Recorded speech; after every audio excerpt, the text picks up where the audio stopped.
Assalamualaikum warahmatullahi wabarakatuh. Di sini kami akan membahas materi tentang perizinan dan kelembagaan perbankan, yaitu dengan memahami struktur regulasi dan pengawasan bank di Indonesia.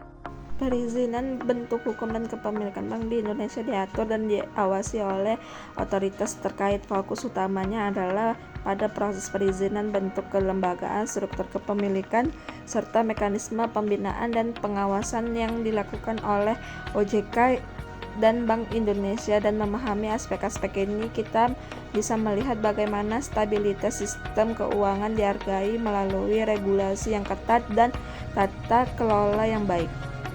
Perizinan, bentuk hukum dan kepemilikan. Perizinan dikeluarkan oleh OJK dan Bank Indonesia meliputi izin pendirian cabang dan kegiatan usaha, evaluasi kelayakan pemilik, rencana bisnis, struktur organisasi. Kepemilikan diatur oleh OJK, wajib lolos fit and proper test. Kegiatan asing diperbolehkan dengan batasan. Bentuk hukum PT perseroan terbatas paling umum. Koperasi biasanya untuk BPR atau perusahaan daerah.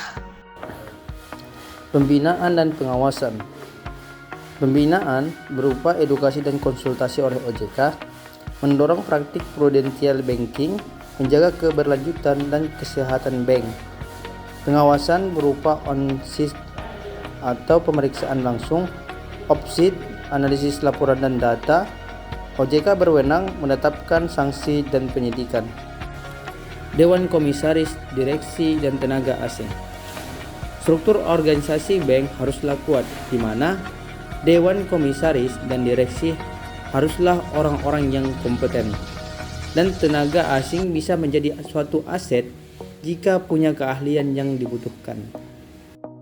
Baik, selanjutnya adalah Dewan Direksi, di mana Dewan Direksi ini berfungsi untuk menjalankan operasional dan strategi bank, menetapkan kebijakan bisnis dan keuangan, mengelola risiko dan kepatuhan terhadap regulasi, menyusun laporan keuangan dan tahunan, menetapkan prinsip good corporate governance, membentuk dan mengawasi unit kerja strategis, serta menindaklanjuti semua temuan audit dan regulator.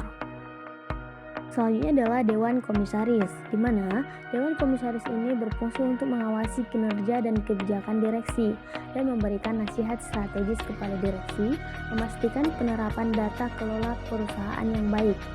Yang keempat, menjaga kepentingan pemegang saham dan nasabah. Yang kelima itu mengesahkan dan mengawasi pelaksanaan RKAP atau rencana kerja dan anggaran perusahaan, memastikan tindak lanjut atas temuan audit dan pengawasan OJK, serta mengevaluasi kebijakan manajemen risiko dan kepatuhan.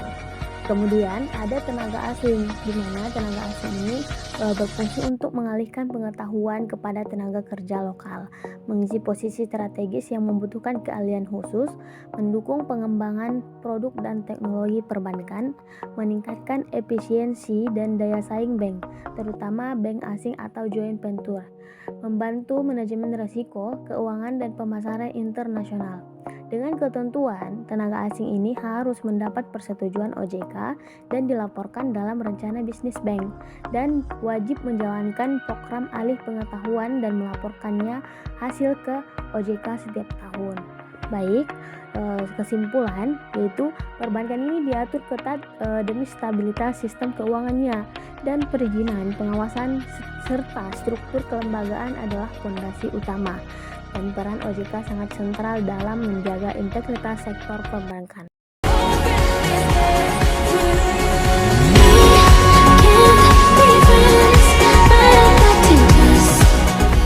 Oke teman-teman, terima kasih sudah menonton video